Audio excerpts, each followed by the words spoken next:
வணக்கம், இது உங்கள் தினக்கதிர். எங்கள் சேனலுக்கு வரவேற்கிறோம். இன்று மதுரை காமராஜ் பல்கலைக்கழகத்தின் துணைவேந்தரை நியமிப்பது தொடர்பாக தமிழக ஆளுநருக்கும் மாநில அரசுக்கும் இடையே நடந்து வரும் சர்ச்சையை ஆராய்வோம்.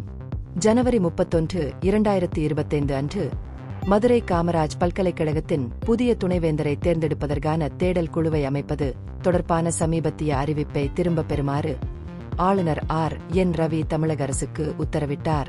பல்கலைக்கழக மானியக் குழுவிலிருந்து பரிந்துரைக்கப்பட்ட ஒருவரை குழுவில் இருந்து விலக்குவது ஆளுநரின் முதன்மையான வாதம். இது 1965 ஆண்டு மதுரை காமராஜ் பல்கலைக்கழக சட்டம் மற்றும் நடைமுறையில் உள்ள யுஜிசி விதிமுறைகள் இரண்டையும் மீறுவதாக அவர் வலியுறுத்துகிறார். பல்கலைக்கழகத்தின் வேந்தராக ஆளுநர் 4 பேர் கொண்ட தேடல் குழுவை அமைத்துள்ளார் என்பதை ராஜ்பவனின் அறிக்கை வலியுறுத்தியது. இந்த குழுவில் வேந்தர், பல்கலைக்கழகத்தின் சிண்டிகேட், செனட் மற்றும் குறிப்பாக யுஜிசியின் பிரதிநிதி ஆகியோரின் பரிந்துரைகள் இடம்பெற்றிருந்தன.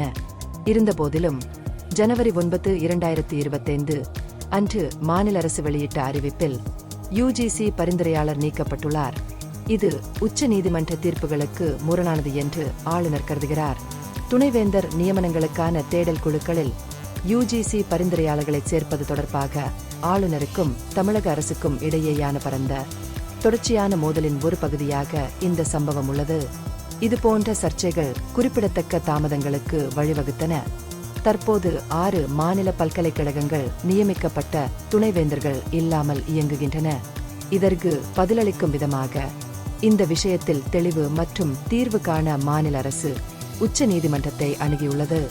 ஆளுநரின் உத்தரவுக்கு பதிலளித்த உயர்கல்வி அமைச்சர் கோவிசெழியன் தேர்ந்தெடுக்கப்பட்ட மாநில அரசின் பரிந்துரைகளை ஏற்க மறுத்ததால் ஆளுநர் ரவி ஆளுநராக பணியாற்ற தகுதியற்றவராக மாறிவிட்டார் என்று விமர்சித்தார்.